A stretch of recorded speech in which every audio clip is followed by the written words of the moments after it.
Hello, hello. Okay, if you are looking for ways to de-stress, to calm your anxiety, and just live a more fulfilling life, then you're in the right place because that is what we are talking about today. I'm so excited to introduce you to my friend Suzanne Gundersen. She is a speaker and mentor of stress resilience solutions. She empowers people to naturally transform their stress and reconnect with their bodies and lives. Suzanne's personal struggle with chronic anxiety and emotional eating led to led her to seek alternative approaches that helped her shed layers of dysfunction, drop hundreds of pounds, and eliminate the use of anxiety meds. Along the way, she uncovered her value and now lives with self honor, compassion, and grit and grace. Her stress regulation, mentoring, online workshops, treatment center, and corporate team programs have helped thousands embody the wisdom to respond, manage, and recover from stress and trauma for the rest of their lives.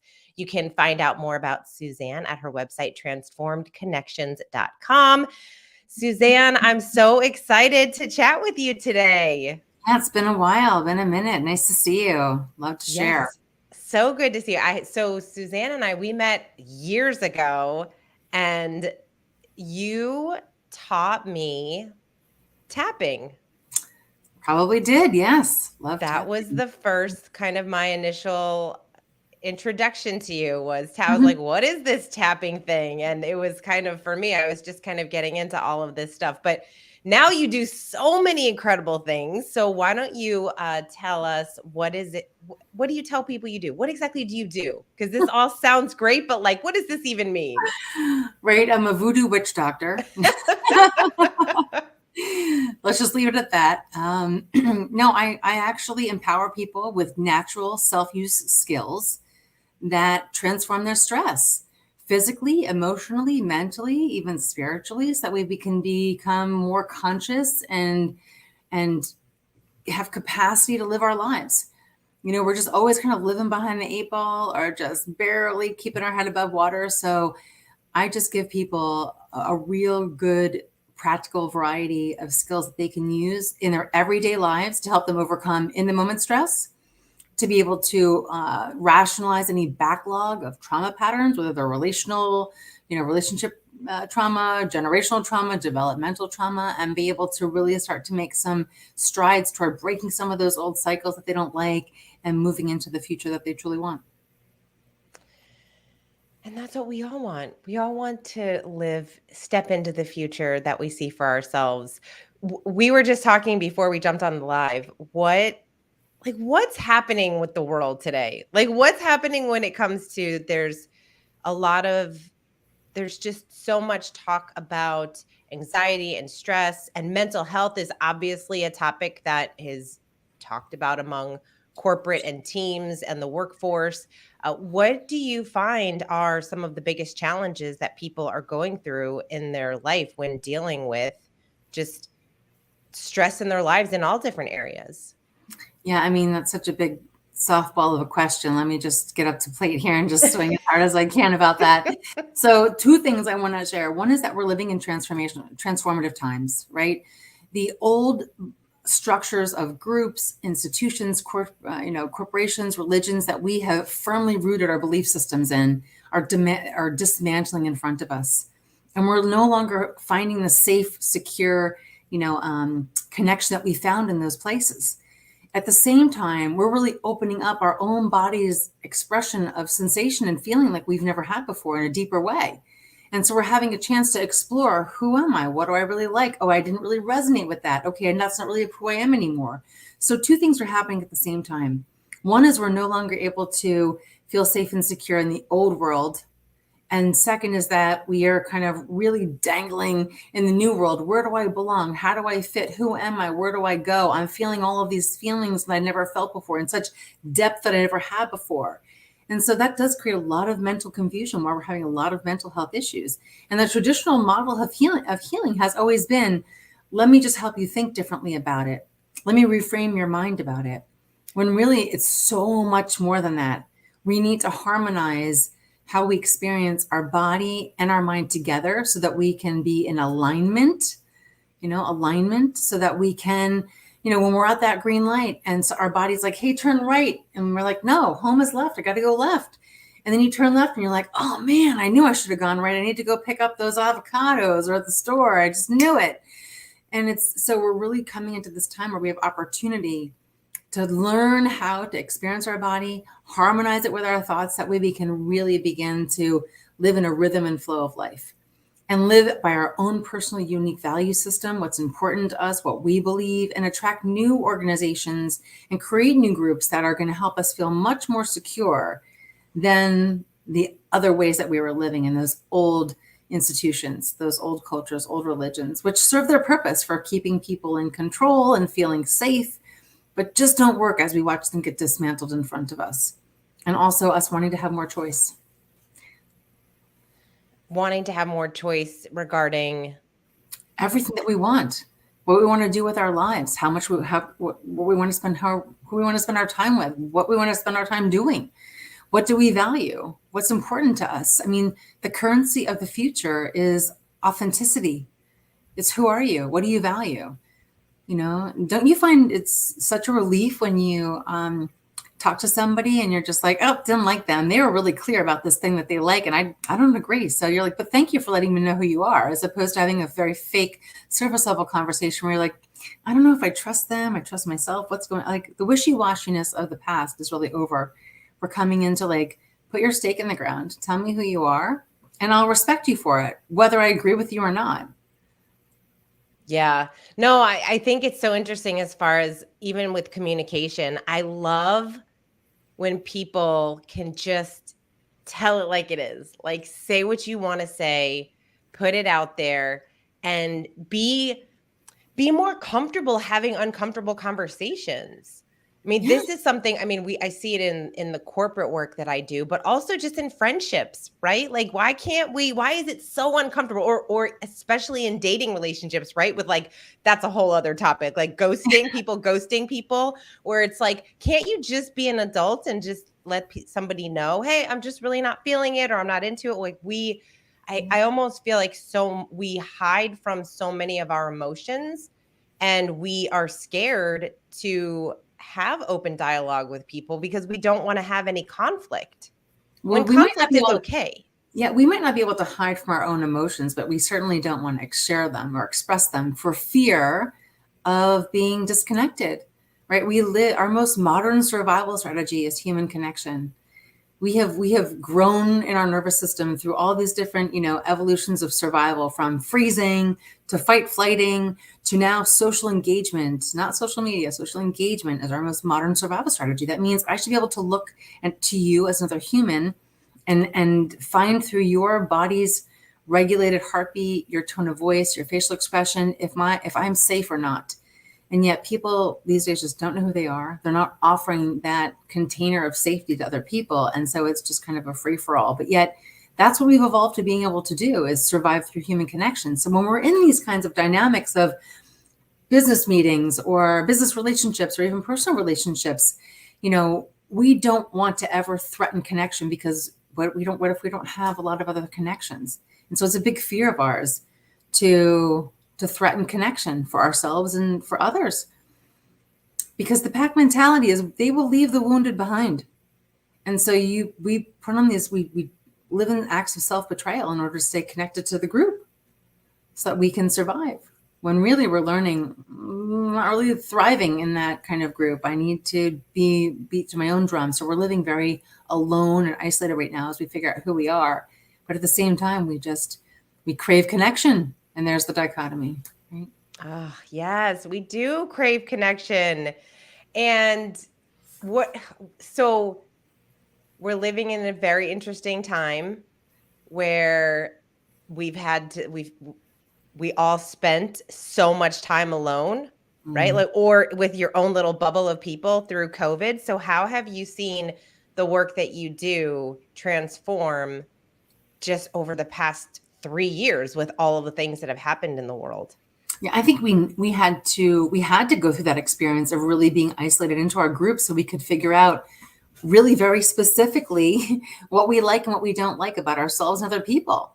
And we saw a lot of relationships really break apart. I saw a lot of divorces happen. I saw a lot of people leaving their jobs, changing careers altogether, moving to other parts of the country because they really want to be in more alignment with who they are, and finally admitting to themselves this doesn't work anymore, but leaving with as much honor and respect as you possibly can.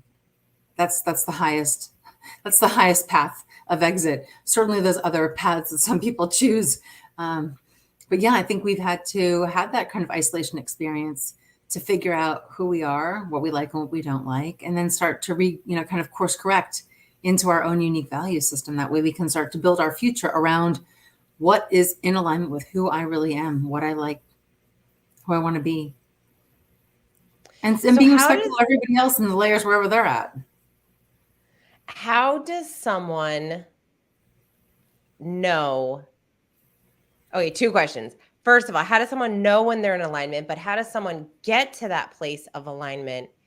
Specifically, I love that you talk about the body, right? Like the body connection. Like so many people, we're seeing a lot of data around, or it's being highlighted around gut health, right? Like how our gut is so tied to your mind, but your gut mind connection, where I think a lot of people weren't really thinking about that. But that, if when you talk about feeling into your body, what does that look like? How does that feel? How do you know that you're in alignment with your body, your mind, where you want to go, who you want to be? And then how do you actually get to that place?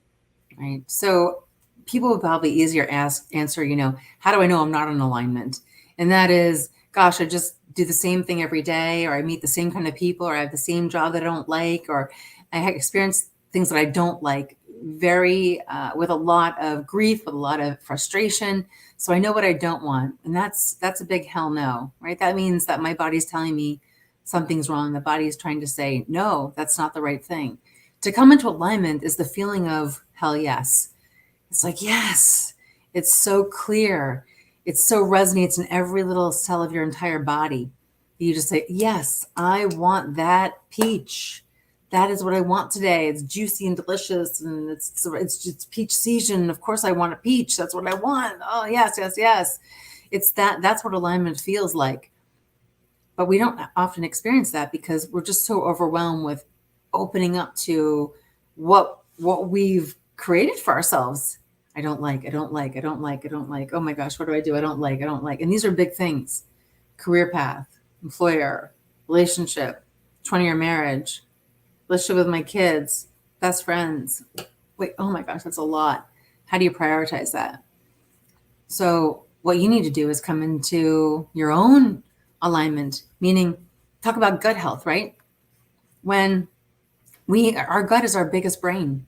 It's our biggest brain. It's our biggest nerve ending brain. And we're constantly being impulsed through our gut up to our heart and to our brain with messages. And it's our heart and our brain that needs to be the interpreter of those messages. That way we can be living with thought clarity. But when we're trying to just kind of go from this little tiny thing down into the body, well, only 20% of the messages that we're experiencing in our mind body come from the brain and go to the body. 80% are afferent messages. They go from the body to the brain. And yet we don't give that any credit. We just in the evolution of our thinking mind, we literally have like decapitated the head off the body. It's kind of gone like lost out in space. And we're trying to like come back and like put it back on the body and be like, hey, let's harmonize these things. So yeah, when you eat clean and you have a healthy gut and you're able to and heal, chronic inflammation and things that are creating a clog in the gut system, you'll be able to feel a lot more energy. You'll be able to have a lot more creative ideas. This whole entire thing will be harmonized and working together. Right now, it's like we're trying to like squeeze peanut butter up a tube to try and get these messages up to our brain. The brain's like waiting and waiting, going, "Hey, look, I'll give up on you. I'll just come up with my own ideas of what we should do here." So what tools do you use with your clients, or what are some examples of an exercise that we can do to start getting more into our body and getting into that alignment state where we feel like, yes, I feel good. I feel like I'm in the right space, and or at least I'm making progress. Right. So I want you to start thinking of your body as a shock absorber, right? Instead of being like a bumper car where you're bumping into things all the time, and kind of taking it and just really feeling like, ouch. I want us to be more like a rubber band shock absorber through life. And how we get there is to know that when we are stressed, physically, emotionally, mentally stressed, the body is squeezing in. It's squeezing in. So, one of my favorite things I like to do is tell people, hey, sitting on the floor, kick your shoes off. I want you to squeeze your toes into the floor, squeeze your leg muscles, squeeze your glutes, shrug your shoulders, make fists with your hands, squeeze, squeeze, squeeze everything as much as you can. You might even notice some trembling. And then exhale and give this big release. Do that about 2 or 3 times where you squeeze every muscle group that you have. You could do the standing, sitting in your car, wherever, at your desk. Squeeze everything and then do this release. Do it 2 or 3 times. And what you're looking for is sighing, states of physical deep relaxation, a spontaneous breath to help your body come into a normal rhythm. If you were wearing like a tight belt loop and you're like, I can't get this belt off, what would you have to do? You'd have to like tighten it even more, right? To kind of loosen the loop. That way you can get the belt off. The same thing applies with the body. Stress squeezes the body in, and yet we're trying to release the squeeze and we can't. We have to squeeze more, and then the release will be able to happen. So just a simple squeezing of the body and releasing. I always keep one of these cool little 5-inch balls near my desk. You can squeeze it between your hands. You can squeeze it between your knees, between your ankles, squeeze it and help your body release. So that's one really simple thing that you can do. The second is it kind of sounds and looks really funky, but it's called the roar exercise. And it looks like rah, rah, rah, rah, rah, rah. And the reason for that is that what we're doing is we're vibrating our vagus nerve, which runs along the back of the throat to connect to the brainstem. And we start to vibrate it through sound, like humming.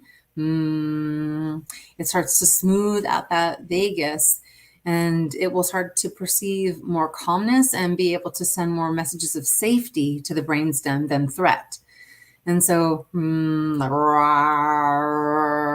doing that. But at the same time, you're opening your facial muscles because, if you called me and were like, Suzanne, oh my gosh, I'm like really stressed out. And I was like, oh no. Like, you'd be like, what? Your face? Oh, am I okay? I'd be like, no. So our face kind of gets stuck in patterns of their own. And so just doing that raw exercise, we're kind of like opening up our facial muscles to be more soft, At the same time, we're actually helping open up a unique inner ear muscle that we have that helps us hear higher frequency tones, which are very soothing to the body. So while it looks weird, doing that raw exercise is doing two things: vibrating that vagus to calm your body down naturally. I'll help it soften your facial muscles. That way you can kind of come out of that squeeze in your face and then also be able to perceive more safety through higher frequency tones, because your face will be more relaxed, opening up that inner ear muscle, and then also be able to kind of neuro perceive through other people's softened facial expression that you're safe. Oh, that's so interesting. And if you're just listening, you need to like watch the video because it's I don't even know. You're just like moving your mouth like all around, just like loosening up your face, which it's interesting because as you're talking, I'm thinking, how they talk about people hold their stress in different areas, and some people it's like all in their gut, and some it's in their shoulders, and it's or in their jaw, right? Like, I love that that's a really cool technique because so many people hold it in their jaw. We don't even recognize it. And when you do feel stressed, or at least for me, if I'm thinking about it, if I actually think, wait, why am I feeling so stressed out? Like, I feel it physically, like I feel where it is in my body, where I think if we're not conscious of that fact, or we're not thinking about it or what to do about it, we're not even recognizing that our shoulders are high and our gut hurts. And like, we think that, well, again, we were Most talking people just offline. experience it as significant restlessness, or Mm, completely flatline. I can't get out of bed, and yeah. no energy. It's either like they're putting along, their car's died on the side of the road, or they're like, they can't get the foot off of the gas pedal, but the brake pedal's on at the same time, and they're just revving and revving and revving and revving, and they're not going anywhere. What are your thoughts around what I are your wanted to thoughts? share one more technique. Oh, yeah, please. So I told you the squeeze release, right? And we did the RAR. And so the third one is, and this ends up being everybody's favorite. It's an energy method by Donna Eden. It's called the Triple Warmer Smoothie. We have an energy meridian in our body called the Triple Warmer. It runs from our ring finger up our arm, up the back of our neck, around our ear, and ends up on our temple. So if you took your right hand and you started tapping on your left temple, opposite Oh. side, yeah, and then tapped around on your head, around your ear, down your neck, down the top of your arm, all the way to your ring finger, and then pull that energy off your ring finger. Shake your body, wiggle your shoulders, and exhale. And do that on the opposite side. Take your left hand to your right temple and tap your head behind your ear, down your neck, all the way down the top of your arm, all the way to your ring finger. Pull that energy off your ring finger. Exhale, shake and wiggle. Yeah. You might even notice yourself calming down just a little bit from that. Do that a couple of times. And what you're doing is you're reversing the flow. The triple warmer and the energy meridian system is responsible for that fight or flight energy. So when you're really getting that revving feeling, you want to start to reverse the flow of that energy. And that's a really easy way to do it. Oh my gosh, I love that. I love that we have see these are the tools that we are not taught. We are not taught this in society, right? Like we're not taught to get into our body and to do tapping or to do these techniques or even like meditation or breath work or breathing. Yeah. We've talked on the show before about breath work. I read that book by James Nestor, Breath. Mm-hmm. So good. I didn't realize. I mean, obviously it works because it's meditation related, but these are all and you're the one that taught me tapping, right? So just like even just tapping on your chest and your sides, like just how it breaks up energy. It's crazy how that happens. Look, as we get older in life, we take more shallow and shallower breaths. We end up holding our breath a lot of the time. So, the key to breathing is exhaling. So, just if there's one thing you want to know about breath work, it's exhale, because we're so good at holding our breath and never exhaling, you know. If you had to go run like a 50-yard dash, the first thing you would do would be like tighten up your muscles, take a big breath, and you go run, run, run, run, run, run, run. And then what would you do when the race is over? You'd release everything and exhale. So we're just waking up and we're just running all day long. So remember to exhale. Remember to exhale. That's the key to breathing. It actually signals the body to relax, not deep breaths, exhaling. Mm. What are your thoughts around the ability to be more still and silent? We were talking before we jumped online about how we are in this constant phase of we're checking our emails and social media. We're online. We're on phone calls. We can't even go to the bathroom without bringing our cell phones with us. It's crazy. Why why do people have such a hard time just sitting in silence? Because we don't know how to experience our bodies safely. So we do everything that we can to avoid being still. And if we are being still on purpose, we're probably not really being present in that stillness. There's a huge movement out there around kind of just positive mindset, everything. And I just think that's a bunch of BS. I think we need to bring all the parts of ourselves, especially the ones that we don't like, and give them a home inside of us and stop shaming ourselves for having these feelings.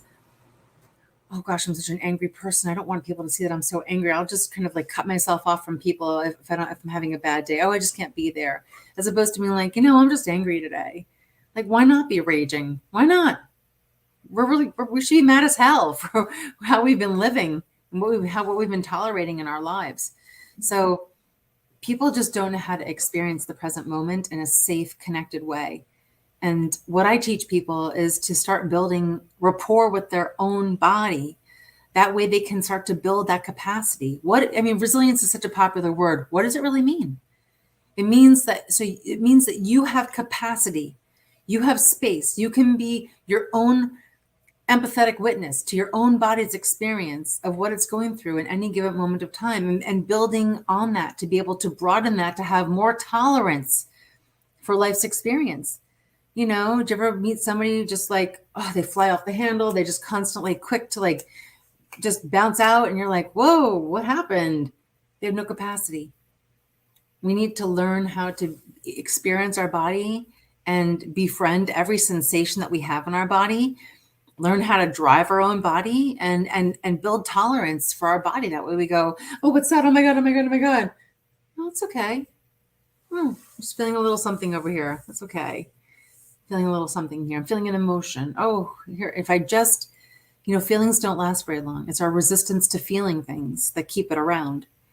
And when we just let it be, then it can move through us, but we don't know how to let it be. And so we're quick to kind of disconnect, disassociate, shut down, go phone a friend, go do something else. Oh, I'll just go work out. I'll just go run. I'll just go do something else instead of being with it. Just practice being with your body for, I don't know, 5 seconds, 10 seconds, 30 seconds. We were talking about these people come out of these hour-long meditation classes, and I just laugh like, you really think you're with yourself present in the present moment for an hour? I highly doubt it. I highly doubt it. What is the number one challenge for people that come to you? Like, what do you love helping people work through the most? Right. Well, for years it was just, I just did such a bunch of weird stuff that it was kind of like, if anybody kind of found out about me, I was kind of like just, cracking the code and figuring it out for them. But now I really work with people who have relationship trauma, developmental trauma, generational trauma, to be able to crack the code on those patterns that live in their body, live in their muscles, joints, and tendons, live in their emotional limbic system, live in their neocortex as thought patterns, and be able to really unwind them and then rebuild them in a direction of what they want and become self-healers. I kind of get them on that road.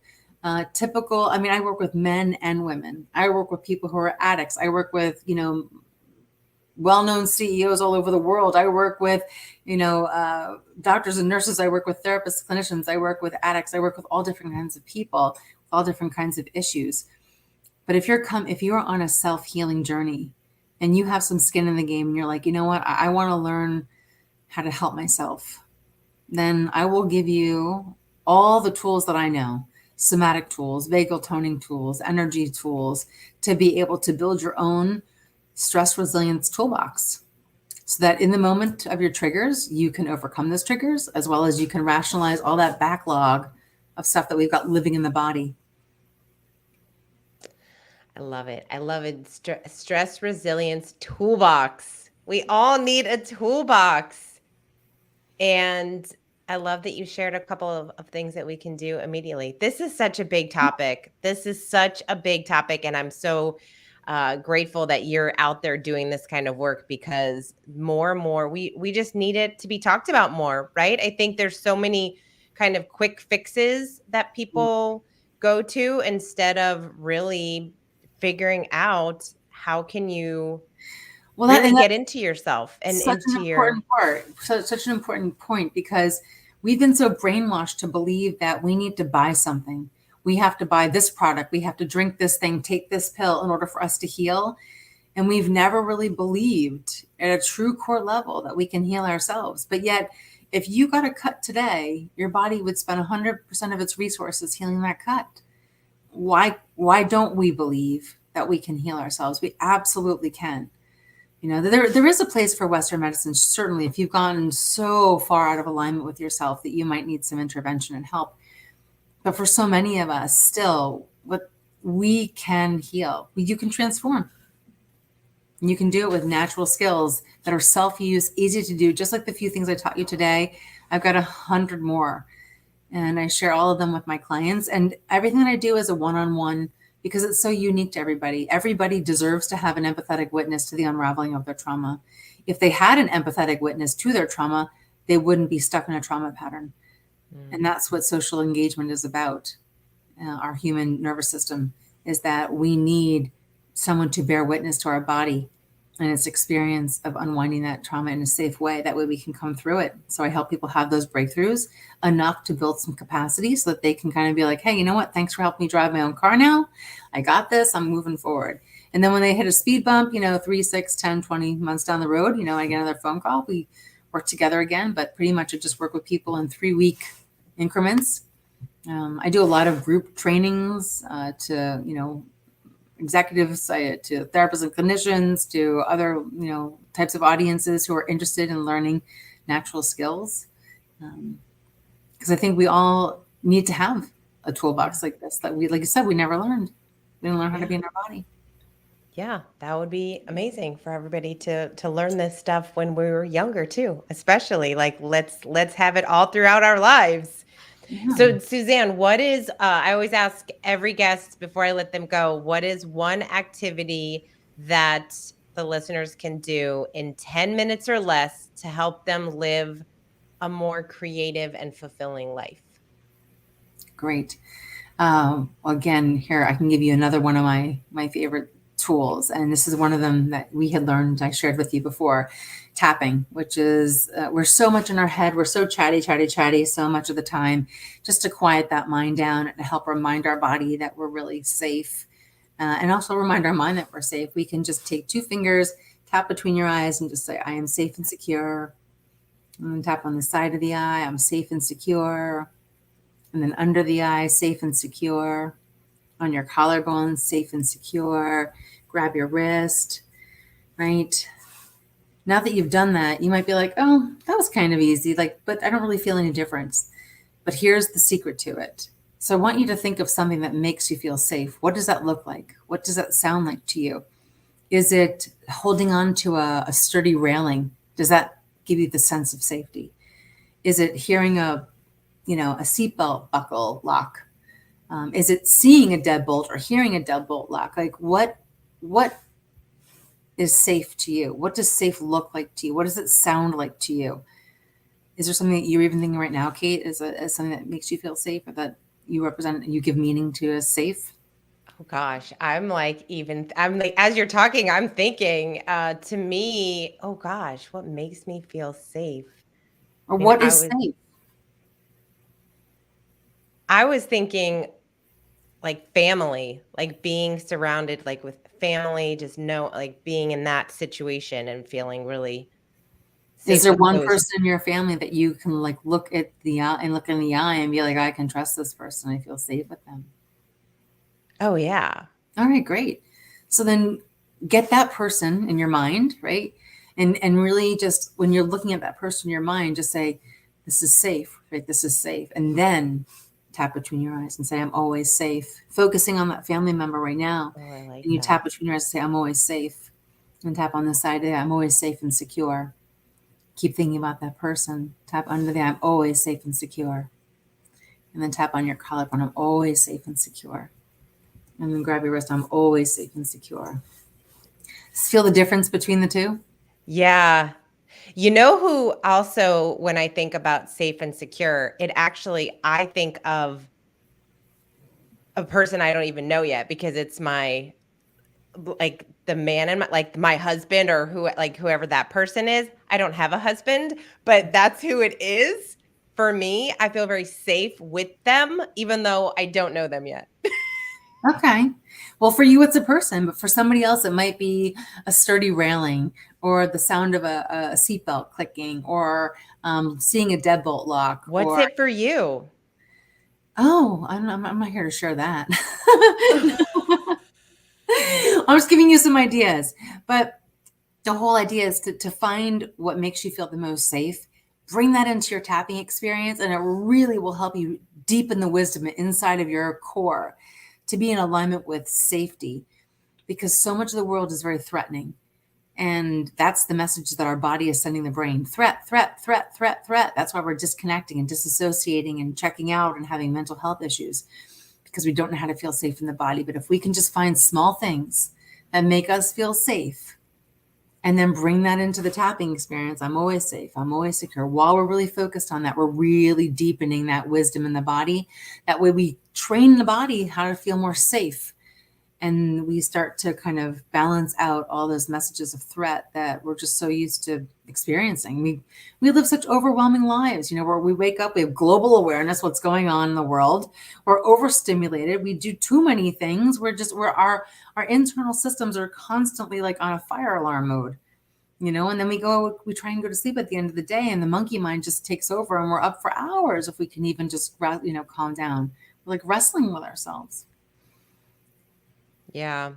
Well, I have always appreciated the whole tapping experience. I still do it. If I do breath work, I'll do some tapping, and now I'll incorporate some of these new activities that you shared today. So I Yes. so appreciate, so fun to see you again. Likewise, definitely. Thank you. And thank you so much for taking the time to share your beautiful strategies and goodness with the world today. I appreciate it. Thank you for listening. All right, I will see you soon. Thanks everyone. Thanks, everyone.